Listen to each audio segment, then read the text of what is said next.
It's time to kick off season 3 of the Waine Train here, our second one up in the Premier League. We'll start things off with our transfer window recap, how do we spend our £40 million and who do we top that up with by letting go of before we take on our old championship rivals Leeds at Elland Road to kick things off.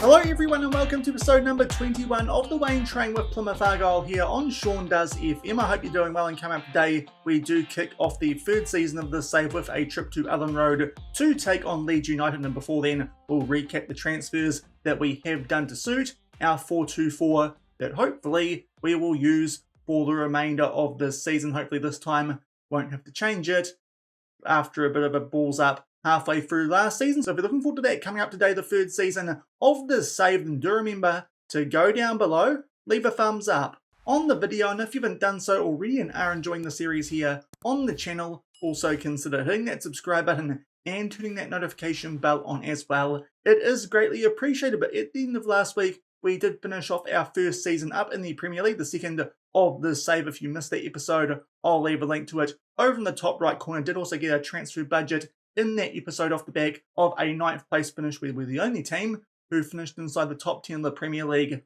to not get European football this season, which is a little bit frustrating, but hopefully this time we can get the job done, albeit we are doing it with a slightly new tactic after the 4-2-3-1 did kind of go to absolute bits in the second half of last season. Thankfully picked up some decent results with that 4-2-4 at the end of last week. Now, before we actually reveal the transfers for this season, even though it's not going to impact things too much in today's episode, with it being an away game at Elland Road, you'll already notice this season we're playing at Ashton Gate for a little bit. That is because Home Park is getting renovated, upgraded. I'm not actually too sure how long that's going to be the case for. I think it might have been up until November. Maybe having a look at the schedule might just reveal when we do go back to Home Park. I'll just see if that is the case. Nope, we're still at Ashton Gate in December. We'll go forward to January, still Ashton Gate. So this could actually be quite a long-term thing for this season here at Plymouth Argyle, but Home Park is getting upgraded, so we are not really going to be playing at home this season. We're off to Ashton Gate instead, so that's an early thing that you do need to be made aware of, but hopefully we can still pick up some decent results at home there. You can see our early fixtures in the Premier League. The first couple actually do look quite winnable before things do get a little bit interesting in and around transfer deadline day, off the back of taking on Bolton in the second round of the EFL Cup. But first up today, we had a transfer budget of around about £40 million to spend going into the off-season. Quite a similar transfer budget to what we had coming up from the Championship. And as you can see, we actually did most of our transfer business early because it was done before we ticked over into the new season. But what we can do from this screen is reveal who we did let go of. The first deal that went through off the back of the new season ticking over was an expected one. The mandatory future fee, Ballymunba, he left for Norwich for £4.9 million. Unfortunately, actually valued a bit higher than that now, but he was not that great in terms of attributes for the Premier League. So Ballymunba, he goes for £4.9 million, not too bad considering the club only spent £1 million to get him from Norwich at the start of the save when the real world transfers were taking place. In Norwich there have been absolutely robbed by us, to be fair, but Ballymunba is no longer at the club, and to be fair, hasn't been doing that good a job in his first couple of games in this championship season. So Ballymunba no longer at the club. That one was expected. Off the back of that too, we got rid of a couple of squad players. Ryan Fredericks, these days we do have the likes of Ethan Laird, and also strengthened up at wing back during the transfer window. So Ryan Fredericks, he left for Schalke for £750,000. We make a slight profit on that transfer as well after buying him halfway through our championship season for $225k off of Bournemouth. So another profitable transfer for us here at Plymouth Argyle. But ability-wise, he wasn't really doing the job for us here at Plymouth Argyle anymore. Also, quite an old player at this stage at 32 years old. So Ryan Fredericks has gone off to Germany. Then a transfer that might surprise a few of you, our backup right winger from last season in Ian Paveda. Saudi Arabia came knocking, and to be fair, £8.25 million for a player we only spent $650k on. I thought that was pretty good value, and also we did do a bit of a shake-up of our wings going into the season, especially not using a central attacking midfielder with a 4-2-4, and he had fallen down to around third or fourth choice out on the right wing, so I absolutely cashed in on this deal for him to go to Saudi Arabia to Al Nassr, 8.25 million, a pretty good deal, even though he's actually playing quite well over there in the Saudi Arabian League. But Ian Poveda, he is no longer at the club. That was the best fee that we did get for a player in this transfer window coming in. Also off to Germany was Connor Hazard. He's gone to Heidenheim. We did, of course, get quite a promising goalkeeper through our youth intake late last season, so I did feel like we could get rid of one of our extra backup goalkeepers in one of Connor Hazard or Hubert Glasdick. And Connor Hazard, he was the player who was worth more, so he has gone to Heidenheim for 425k. Barely played for us last season, just those couple of games in and around Mike Cooper being injured before he got injured himself. But another transfer that we do make a profit from, with the real world transfer going through quite early in the save for £150,000 from Celtic back when Mike Cooper again was injured at the start of the save. Also Ryan Hardy, he did depart as expected, albeit he did not go to Livingston. They did not trigger that optional future fee, which to be fair would have been a lot more than what we got from the fans. Actually weren't too happy about this one, despite the fact he wanted to leave because he's an icon at the club. But Ryan Hardy, he went to Dynamo Dresden for £2.3 million, and to be fair has done a good job in a couple of games early in the 2 Bundesliga. So Ryan Hardy is no longer at the club. That did mean we did sign an extra striker for this upcoming season just to make sure we have a bit more depth in that position, now playing with 2 men up front. Also, Freddie Asaka has gone out on loan. He's a quite promising player. He has gone to Wigan, albeit he's only got 3-star potential. He might be someone that does end up getting sold come the end of the season. Daniel Phillips has also left us. He went to Tranmere.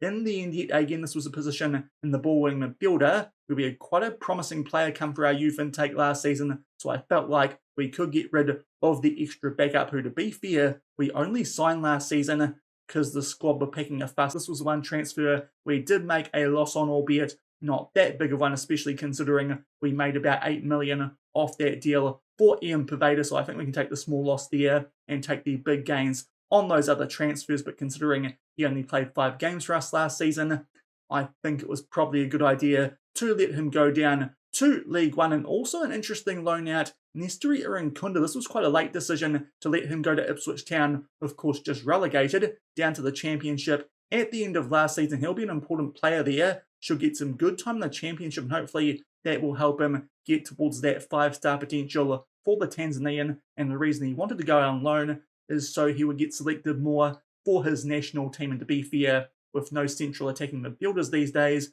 we have a lot of depth in those wing positions. And Nesteri Irankunda not here this season, but we'll definitely keep a close eye out on him at Ipswich Town down in the Championship as an important player. So far hasn't played a game for them, but no doubt we'll get some good football compared to what he got here last season, especially because we got knocked out of the cup competitions early. And going back a little bit further, and we might still have some transfers that did go through late last season. Indeed they did, and the main one in that regard, Rafael Mamas, of course, he was a player who was on an ESC, and that was not going to get converted into a work permit, so we wouldn't have been able to play him anyway, and he went to Servette, and that was for a fee of £1.2 million.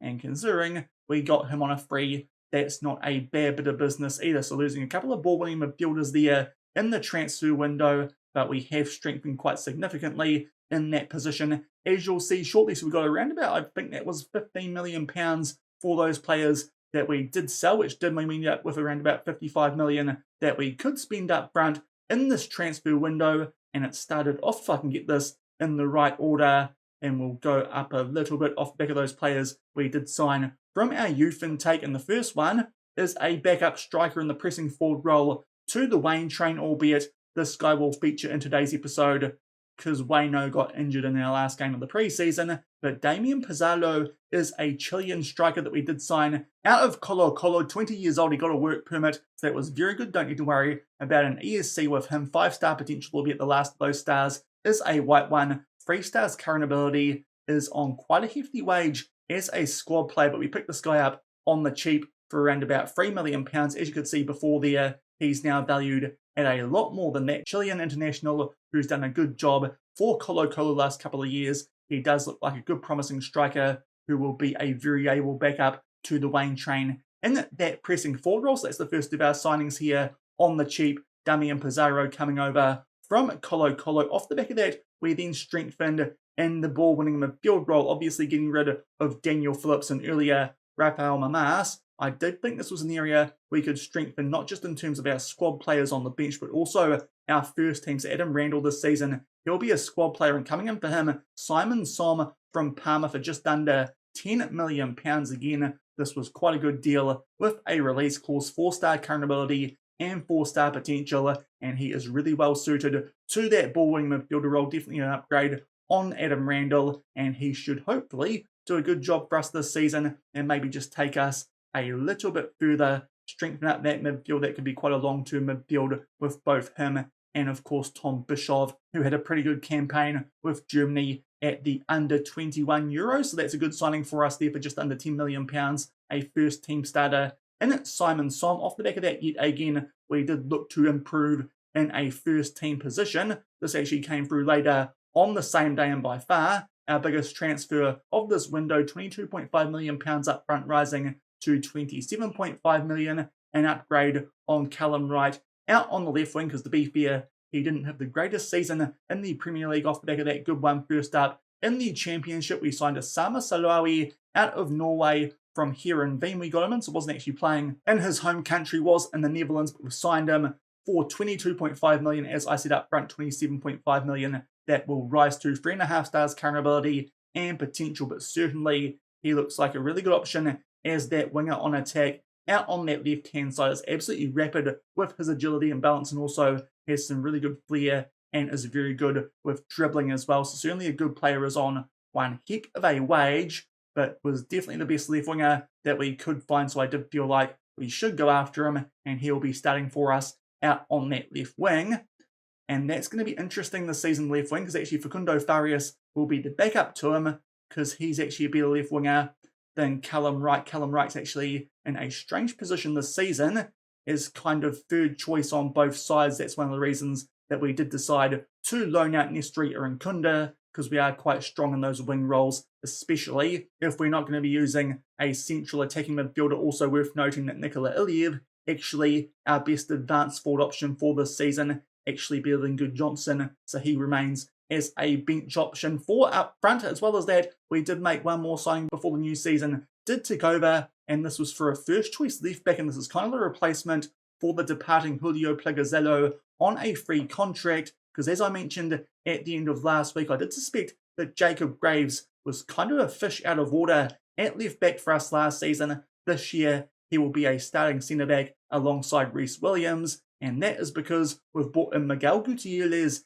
as a starting left back. This is one of the few guys we signed this off season who is on an ESC, but considering he's going to be a starter for us, there should be no problem in him getting a work permit come the end of this season. We signed him out of Girona for just under £20 million, and as you can see with that wing back, and we aren't actually going to play our left backs on wing backs on support this season, not on defend like last season, but he's really well rounded, got quite good pace, and with 3.5 star current ability and 4-star potential, I think he's a pretty good signing, as I said, for just shy of £20 million. Been doing a decent job for Girona the last couple of seasons in both La Liga and La Liga 2 before then, was stepping out occasionally for Real Madrid, so a good signing for us there. A new first choice left back in Miguel Gutierrez, and one more signing that we did make once the new season did take over, and to be fair, this one was quite recent. Liberato Kakache, our backup left back, and behind Gutierrez, he picked up an injury in the pre-season. Also, he's on an ESC until January, and it doesn't look like that's going to get renewed, unfortunately, our second Kiwi here at Plymouth Argyle. So because of that, I did go looking for a left back, just because we're probably going to have to let Libby go in January, and also that injury kind of forced our hand a little bit early, and we've got on loan here from Manchester City, Josh Wilson Esbrand, 3.5 star current ability, 3.5 star potential. We're only paying that 7k a week from his wages, and he does look like a pretty good option out on that left-hand side, so it does mean we're pretty well set for this season. At wing-back, the right-hand side hasn't been touched. That's something, if we had a bit more money, I would have liked to improve a little bit potentially on Kane Kesler-Hayden, but obviously he was really good for us first season, has that good link-up with Morgan Whittaker still, so maybe not the worst thing that we didn't improve there, but this would be a good backup option for us on loan from City.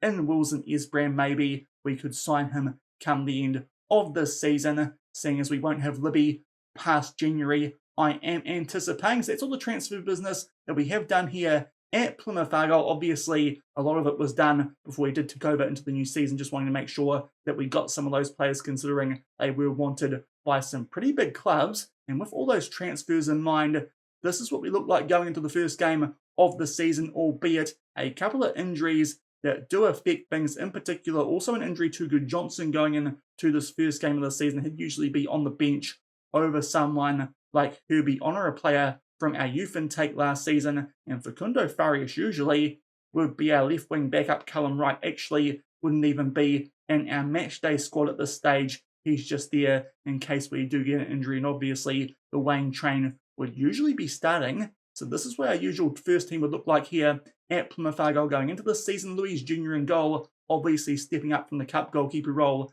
that he had from last season. As well as that, our back four pretty similar on the right-hand side, but left-hand side, Jacob Graves is there, but he's a ball-playing defender. He's actually a bit better at that than a central defender, and that suits because the gegenpress style did suggest to have a ball-playing defender alongside a central defender, so that might actually work quite well with the gegenpress Jacob Graves as that left-sided centre-back, and obviously Miguel Gutierrez comes in as the left-back, but as a wing-back on support instead of on defence. Simon Som comes straight to the first team alongside Tom Bischoff. That looks like a pretty good midfield, which is good, seeing as there's only two players now in that midfield. Whittaker and Salrawi out on the wings, and usually the Waine Train and Nikola Iliev up front, as I said, actually a bit better attribute-wise than Good Johnson. I mean, I did check that out off the back of last season, so that's our usual first team going in to this upcoming one, and also Mike Cooper, Wilson Esbrand, Helsner, Randall, Buckley, Springer, Farias, Pizarro, and Good Johnson would usually be on the bench. In fact, I tell a lie, Ethan Leb would probably actually still be there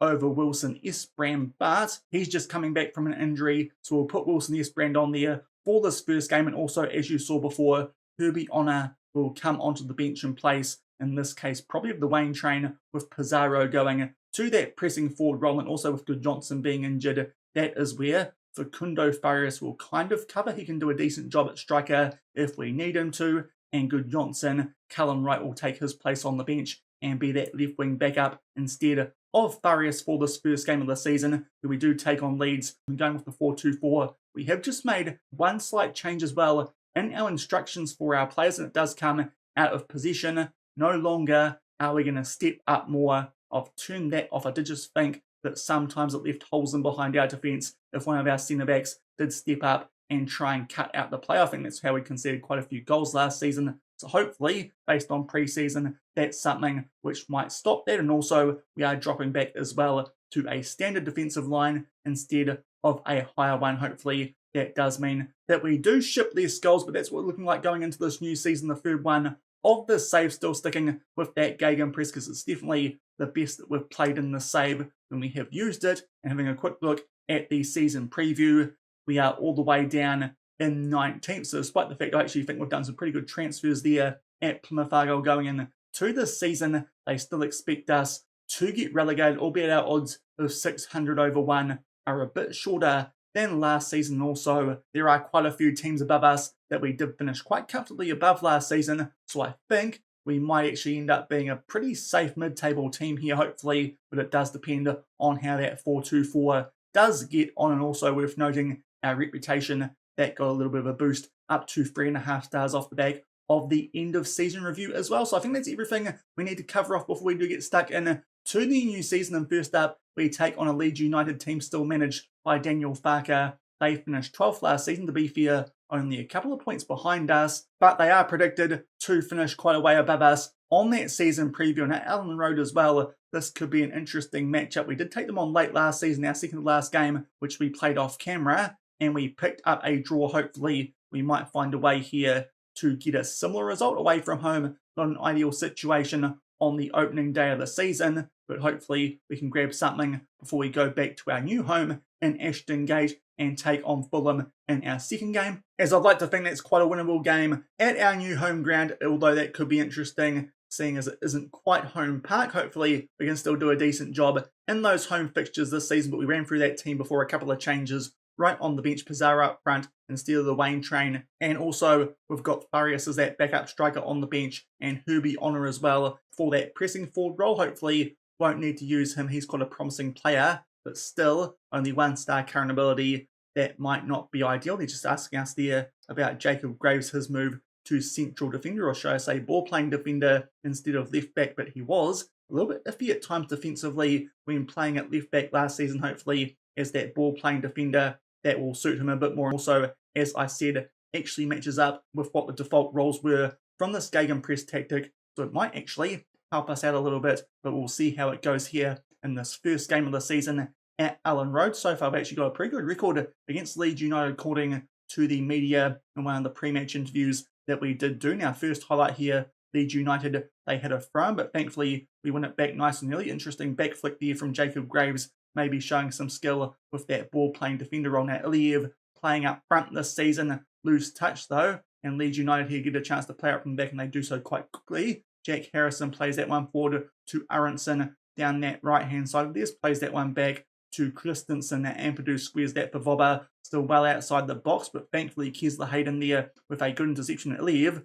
wins that one nicely in the air, and he finds our new signing in Damian Pizarro. Nice ball over the top there from Saldawi for Iliev, squares that one nicely for Pizarro, looking for a goal with one of his first touches competitively in a Plymouth Argyle shirt, but unfortunately it was a pretty weak shot straight into the arms of Melier. It remains 0-0, but to be fair, early stages, we are certainly on the front foot in this game. Still going to stick with an attacking mindset, because we did play a couple of friendlies with a positive one, and the results weren't too great. The attacking mindset certainly helps us out a lot, it feels like, but there's a great chance for Iliev to put that one away, or even square it to his striking partner, I think that was, but unfortunately took on the shot himself and missed the target. So it's still 0-0, but so far, well and truly on the front foot in this game, which is encouraging. Sometimes last season, especially with the vertical tiki-taka, we really struggled to get on the front foot away from home. There we look for Jacob Graves at the far post. He connects with his head, but unfortunately it goes over the bar. So far on the front foot,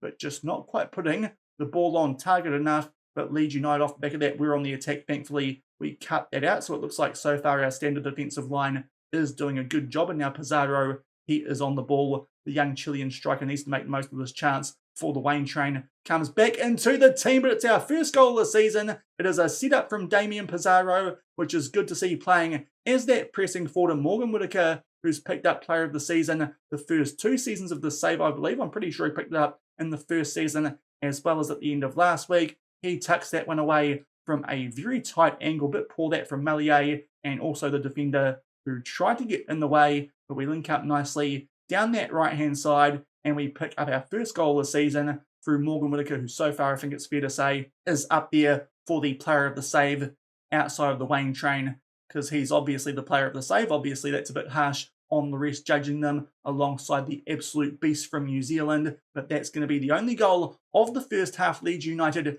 did get a couple of shots off late in that half, but thankfully, up until that point, we were well and truly on the front foot and going to the sheds with a 1-0 lead. And to be fair, all the ratings out there as well are pretty good. All our new boys are playing quite well, so I don't think we need to make any subs going in to the second half. We'll just keep things going as it is, because we're doing pretty well. Hopefully we can hold on and pick up 3 points, and hopefully as well pick up a cushion goal at some stage during the second half. In early stages, it's been a pretty even second half, but we are starting to get back on the front foot, now up to 12 shots compared to 5, albeit shots on target are quite similar. But the first highlight just shy of the hour mark, it is a goal kick to Leeds. They played that one for Vobber, thought there for a minute that we might get a chance to pinch that ball. They do keep it here, and they do find Ramazani on that right-hand side of ours. Kesler Hayden tries to block it. It fortunately falls back to him. Luis Jr. comes out to try and stop that one. He can't, but it'll be interesting to see here if we did put him offside,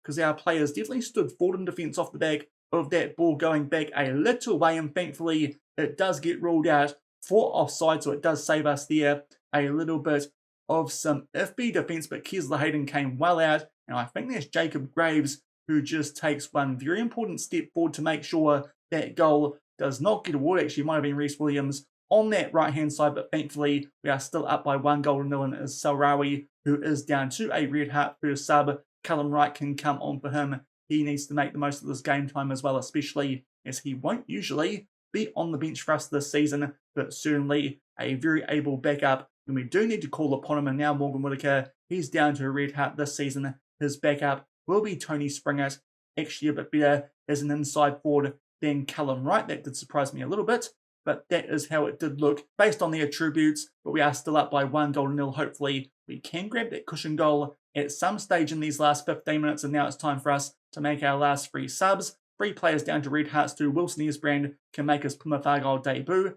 at left back, and also we'll change that defensive midfield. Randall and Buckley, they can come on. And while we're here, we might actually just drop that tempo down to slightly higher. That's something else I am just toying with for this upcoming season, especially for these games where we're well and truly on the front foot, but not quite putting the other team to bed. That could be quite useful, so maybe we take a bit more time in getting our shots off. But good work there from Springett down that right-hand side to win that ball back for us. We play it back to Reece Williams, and hopefully, with just dropping that tempo down slightly, we take a bit more time here on the ball and might be able to grab a second goal to put this game to bed. Springett starts to make his way forward. We'll take on the shot, but unfortunately skies that one a little bit. It goes well over the bar. Mallier not forced into a save. Absolutely bossing these guys in this game with a 2xG, so we definitely deserve a second goal from this game, but at the moment it's not happening. And we'll just start to time waste here for the last couple of minutes of this game. Also tell our guys to be a bit more disciplined.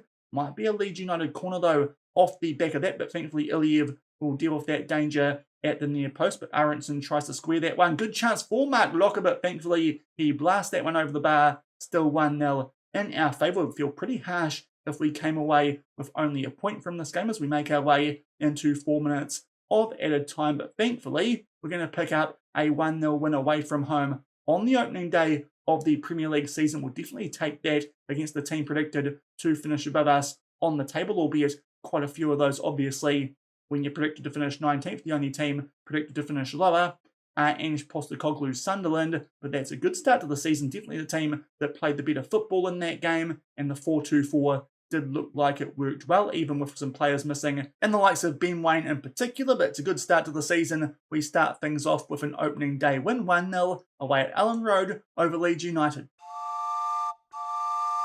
And back in the inbox off the back of that first game of the Premier League season, thankfully most of our new signings did make a good debut as we pick up a fairly comfortable 1-0 win. Would have been nice if we did score a cushion goal at some stage, maybe playing with a slightly higher tempo instead of a full-on high one. Might have helped that, but we'll take those 3 points on the opening day of the season. And now, hopefully, we can kick on in our next game against Fulham before things get a little bit tougher towards the end of the month as we take on Chelsea before deadline day, and then Brighton. We might come back for those games in tomorrow's episode, albeit Brighton, they did struggle quite a bit last season, ended up finishing just outside of the relegation zone, but that will do it for today's episode. We ran through those transfers that we did make, did quite a few, but I feel like it definitely strengthened our squad here at Plymouth Argyle, and also pick up that opening day win 1-0 at Leeds United. If you enjoyed today's episode, then do remember to go down below, leave a thumbs up on the video, and if you haven't done so already and are enjoying the series here on the channel,